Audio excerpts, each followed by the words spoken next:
Hello everyone दोस्तों, गुलाम institute के official channel पर आपका स्वागत हो। दोस्तों, आज का टॉपिक तरंग प्रकाशिकी के जो आपका चैप्टर है व्यतिकरण, उसका तीसरा पार्ट रहेगा और ये बहुत ही ज़्यादा इम्पोर्टेंट टॉपिक है आपके क्लास 12 के अकॉर्डिंग। तो आप देखेंगे जैसे कि ये सिस्टमेटिक टॉपिक है। आप जैसे कि दो पार्ट आप जब तक नहीं देखेंगे तब तक ये तीसरा पार्ट आपको तनिक भी समझ में नहीं आएगा। तो पहले इस वीडियो को देखने से पहले अगर आपको समझना है तो पहले के जो 2 वीडियो अपलोड है व्यतिकरण के, उसके पार्ट 1 और पार्ट 2 ज़रूर देखें ताकि और आपको आगे की जो तीसरा पार्ट है इसे अच्छी तरह से समझ सके। तो दोस्तों स्टार्ट करते हैं। जैसा कि दोस्तों हमने बताया है कि जो कलांतर और पतांतर 2 चीज़ें बताई थी और अध्यारोपण व्यतिकरण कब 2 तरंगों का होता है। जब तरंगे जो है 2 कंडीशन है आपके जो इम्पोर्टेंट होना चाहिए। जो तरंगे अगर 2 तरंगों का व्यतिकरण होना है वो तभी होगा जब दोनों तरंगे एक ही दिशा में चल रही हो, ठीक है। जैसे कि आपकी जो तरंगे हो एक ही दिशा में चल रही हो और जो है दोनों तरंगों की जो आवृत्ति होनी चाहिए वो सेम होनी चाहिए। तरंग दैर्ध्य आपका सेम होना चाहिए, आयाम भी उसका लगभग बराबर होना चाहिए। लगभग आपके 2 कंडीशन बहुत ही ज़्यादा आपके मायने रखते हैं। अगर 2 तरंगों का व्यतिकरण कराना है, अध्यारोपण कराना है तो उसकी दिशा जो होनी चाहिए वो सेम होनी चाहिए और वो जो उसकी जो 2 तरंगों की आवृत्ति होनी चाहिए वो भी सेम होनी चाहिए। 2 कंडीशनें लागू होना चाहिए। लगभग आपके तरंग दैर्ध्य और आयाम भी लगभग बराबर होना चाहिए।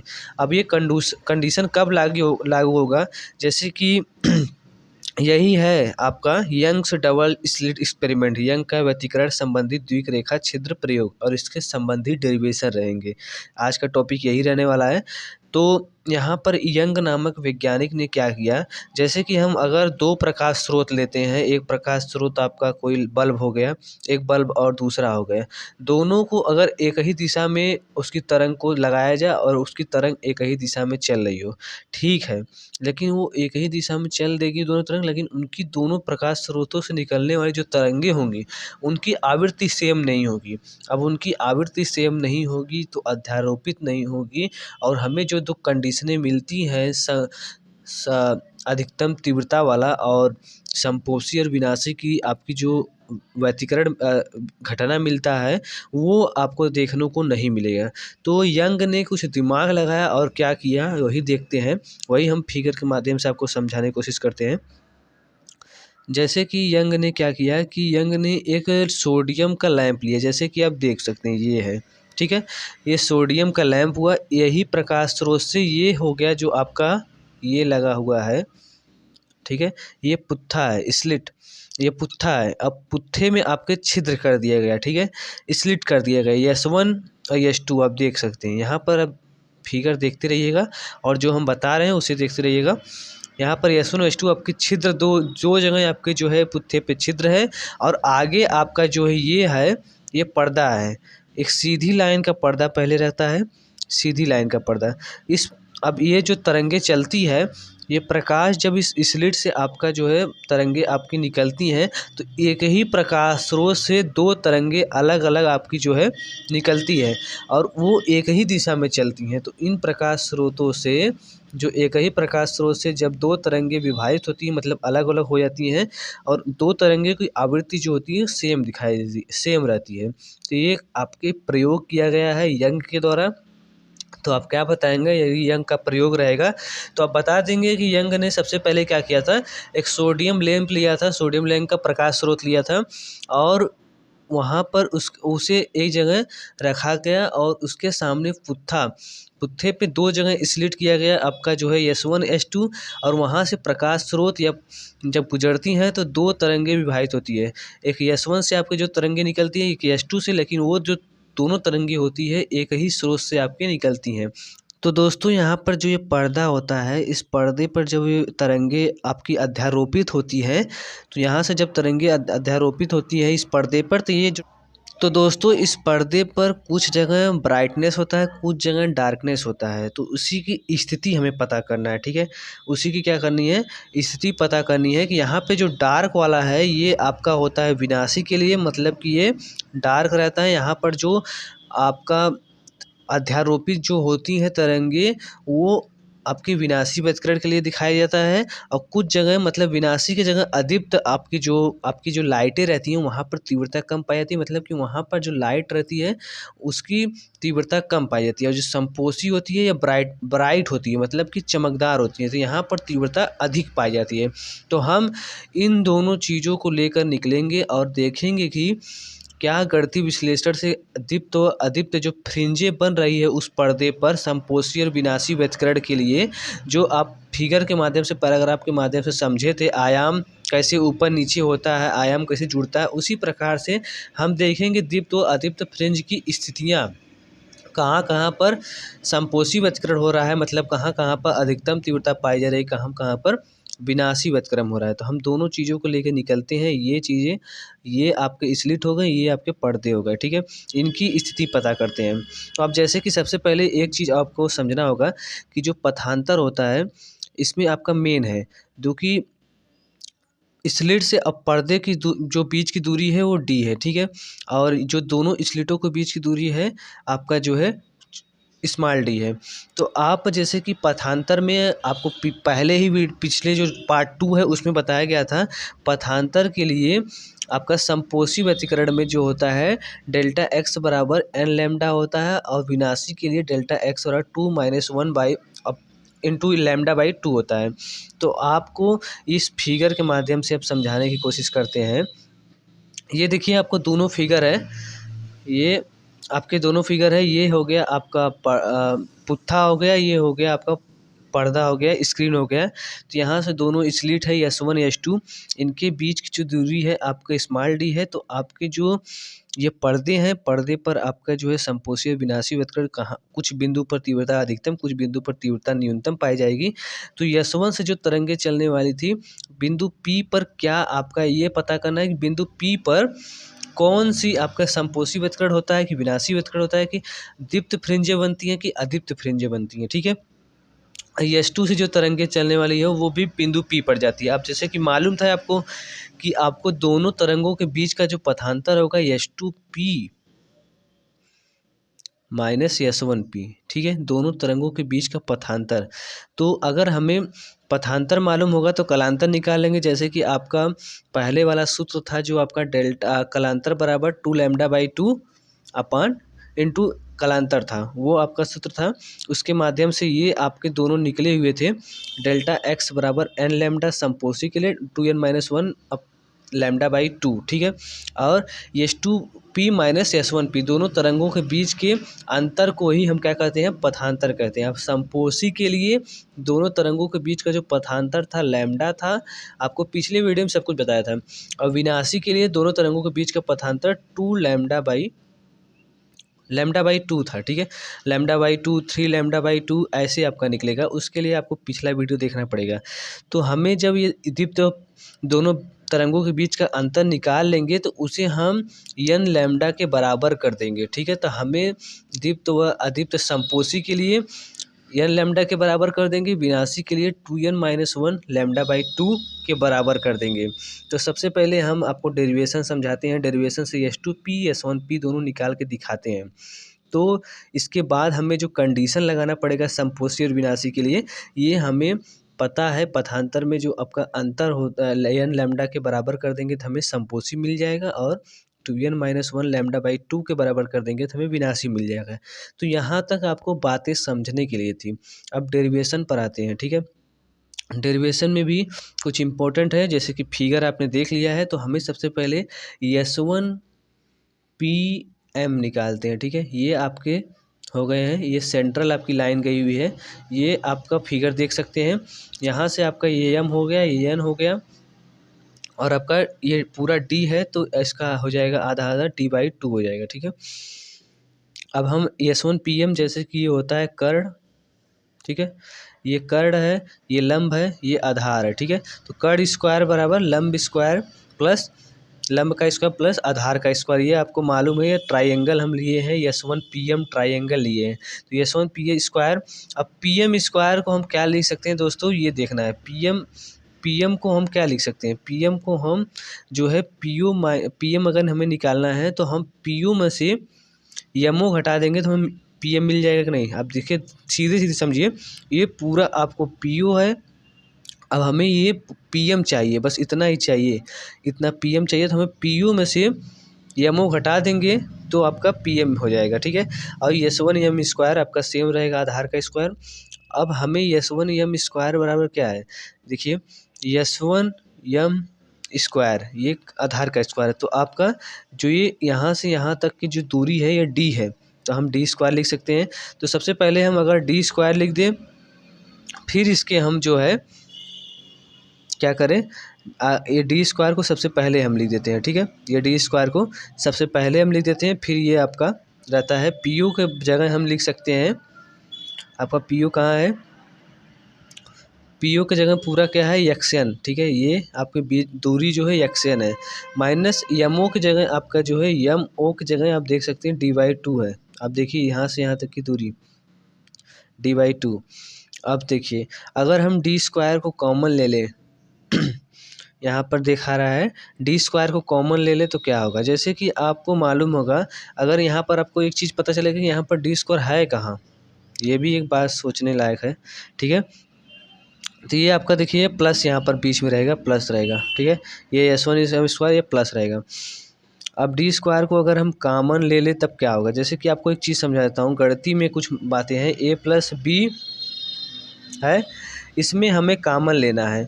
अगर हम इसमें कॉमन लेंगे ए, तो जो हम कॉमन लिए हैं, अगर ए कॉमन लेते हैं तो ए के यहाँ पर दोनों जगह भाग हो जाएगा, दोनों के भाग हो जाएगा। तो ए की जगह भाग होगा, बी की जगह भाग होगा, ए से ए कट जाएगा, आपका बचेगा क्या 1 प्लस बी अपान ए, ठीक है, ये बचेगा। तो इसी प्रकार ये होगा यहाँ पर, जैसे कि हम डी स्क्वायर की जगह डी स्क्वायर को आपके कॉमन लेते हैं तो डी स्क्वायर की जगह 1 हो जाएगा, और ये आपका यहाँ प्लस रहेगा, आपका इधर प्लस हो जाएगा, एक्सएन डी/2 का स्क्वायर का होल स्क्वायर है, और अपन डी स्क्वायर हो जाएगा। क्यों हो जाएगा डी स्क्वायर, ये डी स्क्वायर आपकी नीचे लग जाएंगे, ठीक है। आपको समझ में आ गया होगा, जैसे कि हमने समझाया कि जहाँ पर आपका डी स्क्वायर नहीं रहेगा वो उसके भाग जे लग जाएगा, तो वो भाग पे नीचे आ जाएगा। अब आपके यहाँ पर थोड़ा गणितीय चीज़ है कि आपको समझना होगा कि एस वन पी स्क्वायर को अगर हम स्क्वायर हटाएंगे तो सब कुछ अंडर रूट आ जाएगा, तो ये अलग से अंडर रूट आ जाएगा, ये अलग से अंडर रूट आ जाएगा, ठीक है। ये समझ गए। अब आपको समझना है थोड़ा सा आगे। अब ये देखिए अपना कि एस वन पी अगर स्क्वायर की वजह से आपका जो है स्क्वायर हटाएंगे तो अंडर रूट हट जाएगा, ठीक है। अब देखिए, और एक चीज़ और आपको समझना है कि यहाँ पर भी स्क्वायर हटाएंगे, अगर जैसे कि हम कोई अगर करड़ी में ए है, यहाँ पर अब जैसे कि आपका दिया है आपका अंडर रूट हटाते हैं तो a/2 लग जाता है, तो यहाँ पर इस पूरे की जगह ये पूरा करड़ी है तो इस पूरे की जगह वो अंडर रूट आपका 1/2 हो जाता है, ठीक है। ये समझ गए आप ना, इतना तो आपको समझ में आ गया होगा। अब देखते हैं आगे, ये बड़ा टॉपिक है लेकिन एक बार समझ लेंगे तो आपको एक बार अपने से हल करिएगा। आपको चीज़ें समझा दिया हूँ क्या कहाँ से कौन चीज़ें हैं, बस आपको जो ये फार्मूला है, ये सूत्र है जो आपको ध्यान में रखना होगा, क्या क्या इसमें कॉमन लिया जा रहा है, तो क्या हो रहा है, ये थोड़ा मैथमेटिकली है, लेकिन आपको एक बार दो बार रिवाइंड करके देखेंगे तो आपको समझ में आ जाएगा। यहाँ पर देखते हैं यस1p अभी निकला नहीं है, यस1p निकालते हैं फटाफट। फिर क्या होता है कि आपका एक सूत्र और होता है, वो समझना बहुत ज़रूरी है। 1 + x/n, ठीक है। ये किसके कैसा दिख रहा है, ये ऐसा दिख रहा है कि नहीं, 1 प्लस ये 1 हो गया, ये प्लस हो गया, ये पूरा x हो गया, xn माइनस d/2 अपान डी स्क्वायर जो है का होल स्क्वायर, ये आपका जो है x हो गया, n हो गया क्या 1/2। तो इसका जो सूत्र होता है 1 + n(x) होता है, मतलब 1/2 पहले आ जाएगा और x के साथ गुणा हो जाएगा, ठीक है। ये देखते हैं तो 1/2 यहाँ पर क्या होगा, 1 प्लस ये 1/2 पहले आ गया, 1/2 पहले आ गया, और ये पूरा सेम आपका लिखा जाएगा, ठीक है। तो ये इसका होल स्क्वायर, ये डी स्क्वायर आपका भाग लिया गया था, तो ये इसका पूरा कॉमन लिए। फिर यहाँ पर क्या होता है, फिर यहाँ पर डी इसके इसमें गुणा करते हैं, डी प्लस हो जाएगा, ठीक है। डी प्लस आपका जो है यहाँ पर अगर हम इसे अंदर करेंगे, ठीक है, इसे हम अंदर करेंगे +1/2 आपका, इसको हम इसके अंदर करेंगे तो एक डी से एक डी कट जाएगा। जैसे ये वाला यहाँ पर आ जाएगा और फिर एक डी से एक डी कट जाएगा तो आपका बचेगा डी। ठीक है, तो ये आपका बचेगा S1P। अभी हमें S2P निकालना है, तो देखिए आपको एक बार फिर से फिगर देखना होगा S2P का निकालने के लिए। अगर हमें S2P निकालना है तो ये देखिए, ये दूरी तय करके आपके P की जगह यहाँ पर पहुँची है। अब S1 ये दूरी तय करके यहाँ पर पहुँची है, तो इनके बीच का अंतर वही हमें निकालना है। फिर इसके बाद ये लैम्ब्डा के बराबर कर देना है, मतलब समपोषी के लिए, विनाशी के लिए, जो उसका 2n-1 λ/2 के बराबर कर देंगे। तो S2P का ट्राइंगल देखिए आपका क्या है, S2PN, इतना समझ गए। अब आपको एक चीज़ समझना है, अब जैसे कि ये कर्ण हो गया, ये लंब हो गया, ये आधार हो गया, इसी प्रकार होगा यहाँ पर ये हो गया। अब ये देखिए जो आपका लंब का स्क्वायर है, यहाँ पर PM का स्क्वायर था, यहाँ पर पूरा क्या हो जाएगा, PN का स्क्वायर। ठीक है, यहाँ पर PN का स्क्वायर हो गया। जब हम PN निकालने लगेंगे, जैसे कि आपको PN निकालना है, ठीक है, एक चीज़ समझिएगा, PN निकालना है, यहाँ से P से लेके N तक निकालना है, तो हम क्या करेंगे, आपका जो है ये पूरा जोड़ होगा, MO प्लस आपका जो है ON हो जाएगा। ठीक है, क्या हो जाएगा, MO प्लस ON आपका पूरा का पूरा होगा। ठीक है, सॉरी, आपका क्या हो जाएगा, PO प्लस ON। ठीक है, क्या हो जाएगा, PO प्लस ON हो जाएगा, NO-ON आप कुछ भी कर सकते हैं। तो यहाँ पर PO की जगह पूरा PO जो है XN है और ON क्या है, D/2। जैसे कि हमें PN निकालना था पूरा ना, तो ये जुड़ जाएगा, तो यहाँ पर प्लस हो जाएगा। और NO का मान आपका D/2 वही है, आपको समझ में आ रहा होगा। उसी प्रकार आपका पूरा प्रोसेस होगा, बस यहाँ पर ये प्लस रहेगा तो यहाँ पर प्लस रहेगा, यहाँ पर प्लस रहेगा, और प्लस आपके लगते लगते और आपका जो प्रोसेस रहेगा उसी प्रकार होगा।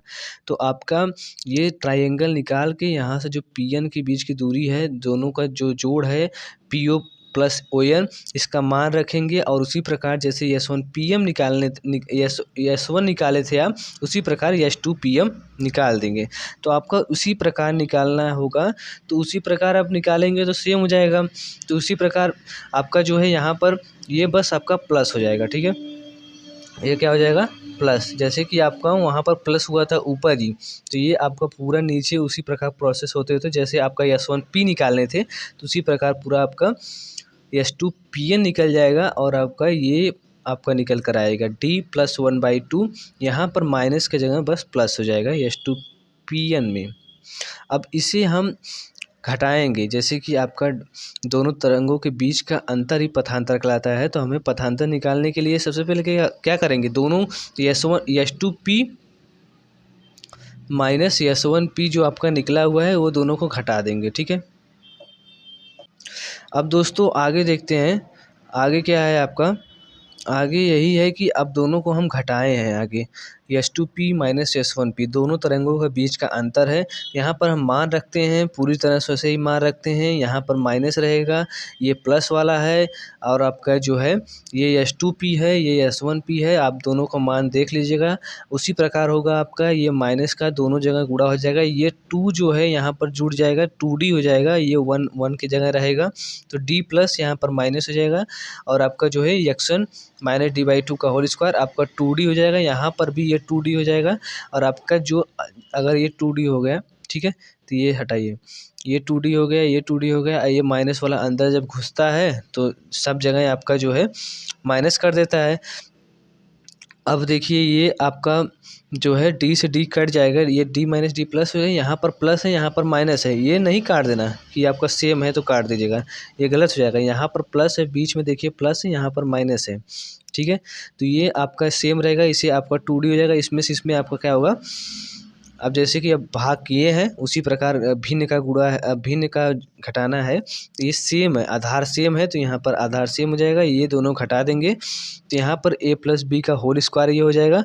तो A प्लस बी का होल स्क्वायर जब रखेंगे तो यहाँ पर देखिए XN का स्क्वायर और आपका D/2 का स्क्वायर, D/2 का स्क्वायर करेंगे तो D²/4 हो जाएगा, और जब 2AB 2XN और आपका D/2 2ab d/2, ये 2 से 2 कट जाएगा, बचेगा क्या है एक्स एन डी। और फिर उसी प्रकार यहाँ पर भी एक्स एन डी हो जाएगा और यहाँ पर ये माइनस वाला अंदर घुस जाता है और ये जो आपका धनात्मक से ऋणात्मक करना होगा वो करेगा, जो आपका एक्स एन स्क्वायर से फिर एक्स एन स्क्वायर कट जाएगा, d/2 से d/2 यहाँ इधर कट जाएगा, बचेगा क्या एक्स एन डी दोनों जुड़ जाएंगे, बचेंगे क्या 2xnd और 2 और अब नीचे 2d है, ये 2 से 2 कट जाएगा, बचेगा क्या एक्सन स्मॉल डी अपान बिग डी। ठीक है, ये आपका जो है कैपिटल डी। यहाँ पर आपका जो है ये आपका दोनों तरंगों के बीच का अंतर निकल गया दोस्तों, ये बड़ी मेहनत से निकला है। आपको रिवाइंड करके दोबारा तिबारा देख लीजिएगा तो आपको समझ में आ जाएगा कैसे आपका लगाया गया है और आपको टॉपिक तो समझ में आ ही गया होगा क्या उसमें कराया गया है। अगर हमें संपोसी फिर कंडीशन लगाना है द्वितीय फ्रिंज के लिए तो हम ये जो अब दोनों तरंगों के बीच का अंतर जो है पथांतर को n लैम्डा के बराबर कर देंगे। जैसे ही n लैम्डा के बराबर करेंगे आपका एक्सन बराबर क्या हो जाएगा n लैम्डा डी अपान डी हो जाएगा, कैपिटल डी स्मॉल डी अधिप्त फ्रिंज के लिए लगाएंगे तो ये निकल कर आएगा। तो आपको एक चीज़ समझ में आई होगी, जो एक्सन बराबर क्या है, एक्सन है क्या, फिगर में आप जैसे कि देखेंगे तो दोस्तों यहाँ पर जो आपके एन लैम्डा के बराबर करने के बाद जो स्थिति आपका दीप्त और अदीप्त फ्रिंज की स्थिति निकल कर आई है उसमें एक्सन आपका मिला है। एक्सन जो है ये दूरी है आपकी, जो ये एक्सन है ये दूरी है, तो आपकी दूरी समझ में आ सकते हैं। इनके बीच की दूरी में आपकी दीप्त वाले जो बनेंगे दीप्त वाले बनेंगे और इन्हीं के बीच की दूरी में आपका जो है लंब के, ये पूरा लंब है। ठीक है, ये क्या है पूरा लंब है, तो इन्हीं लंब पर आपका जो है दीप्त और अदीप्त फ्रिंज की स्थितियां हैं। तो आपके डेरिवेशन के माध्यम से हमने दोनों को संपोषी और विनाशी के दोनों को पथांतर निकाल कर उसकी स्थितियां आपका कंडीशन लगाकर उसकी स्थितियां निकाल दी हैं एक्सन। तो उन्हीं के बीच में उन्हीं पर आपका जो है पथांतर संपोषी व्यतिकरण होगा और वहीं पर आपका विनाशी व्यतिकरण होगा।